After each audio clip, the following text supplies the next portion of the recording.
Hello बच्चों, आज के इस वीडियो में हम चर्चा करेंगे एंजाइम के एक इम्पॉर्टेंट पार्ट के बारे में जो कि नीट एग्ज़ाम के लिए बहुत ही इम्पॉर्टेंट है। तो चलिए देखते हैं।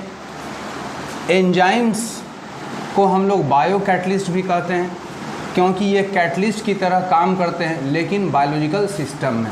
ठीक है, ये जो एंजाइम्स या बायो कैटलिस्ट होते हैं उनमें एक या फिर एक से ज़्यादा पॉलीपेप्टाइड चेन्स होते हैं। और ये जो एंजाइम्स हैं ये दो तरह के, सिंपल एंजाइम्स और दूसरे जो हैं कंजुगेटेड एंजाइम्स, जिनको होलो एंजाइम भी कहा जाता है। जो सिंपल एंजाइम्स हैं यह केवल प्रोटीन से बने होते हैं और इसके एग्जाम्पल्स हैं पेप्सिन और ट्रिप्सिन। ठीक है, जबकि कंजुगेटेड एंजाइम्स या होलो एंजाइम में दो पार्ट्स होते हैं, एक जो होता है प्रोटीन पार्ट और दूसरा होता है नॉन प्रोटीन पार्ट। जो प्रोटीन पार्ट है इस प्रोटीन पार्ट को कहा जाता है एपो एंजाइम, जबकि जो नॉन प्रोटीन पार्ट है यह क्या करते हैं, तो ये एंजाइम को कैटालिटिकली एक्टिव बनाते हैं। यदि एंजाइम में से यानी कंजुगेटेड एंजाइम से इस नॉन प्रोटीन पार्ट को हटा दिया जाए तो एंजाइम की जो कैटालिटिक एक्टिविटी है वो ख़त्म हो जाती है। ये जो नॉन प्रोटीन पार्ट हैं इनको हम लोग कहते हैं कोफैक्टर्स। इनको क्या कहते हैं हम लोग, इनको कहा जाता है कोफैक्टर्स। और ये जो कोफैक्टर्स हैं ये तीन तरह के होते हैं। एक होता है प्रोस्थेटिक ग्रुप, दूसरा है कोएंजाइम और तीसरे हैं मेटल एक्टिवेटर्स। यानी जो कोफैक्टर्स हैं ये तीन तरह के हैं, प्रोस्थेटिक ग्रुप, कोएंजाइम और मेटल एक्टिवेटर।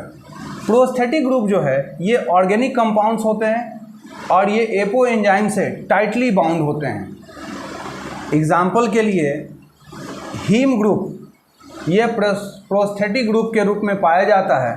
कहाँ पर पाया जाएगा, तो active site of peroxidase and catalase. आपको मालूम होना चाहिए कि जो एंजाइम होता है इसके सरफेस पे दो तरह के सर्विसेज पाए जाते हैं, और एक जो है वो एक्टिव साइट होता है, दूसरा क्या होता है, एलोस्टेरिक साइट। तो जो पेरोक्सीडेज एंजाइम है और जो केटालेज एंजाइम है इसके एक्टिव साइट पे जो प्रोस्थेटिक ग्रुप पाया जाता है वो है हीम। ये जो एंजाइम है पेरोक्सीडेज और केटालेज ये किस चीज़ में हेल्प करते हैं, तो ये H2O2 यानी कि हाइड्रोजन पेरोक्साइड को का कैटालिटिक ब्रेकडाउन करके वाटर और ऑक्सीजन देते हैं। ठीक है, जबकि दूसरा जो कोफैक्टर है वो है कोएंजाइम। ये भी ऑर्गेनिक कंपाउंड होता है लेकिन एपो एंजाइम के साथ इसका जो बॉन्ड बनता है वो लूज होता है। और ये कोएंजाइम जो है प्रोटीन के साथ यानी एपो एंजाइम के साथ इनका ट्रांजिएंट एसोसिएशन होता है, यानी कि ये केवल एपो एंजाइम के साथ कैटालिसिस के समय ही बनते हैं, बाकी समय में ये उससे अलग रहते हैं। और ये जो कोएंजाइम्स होते हैं मोस्टली विटामिन्स होते हैं, जैसे कि कोएंजाइम है निकोटीन एमाइड डाइन्यूक्लियोटाइड और निकोटीन एमाइड डाइन्यूक्लियोटाइड फॉस्फेट। ये दोनों ही जो कोएंजाइम्स हैं इनमें क्या पाया जाता है, विटामिन्स। विटामिन्स कौन से पाए जाते हैं, नियासिन विटामिन। ठीक है, जबकि तीसरा जो कोफैक्टर है वो क्या है, मेटल एक्टिवेटर है।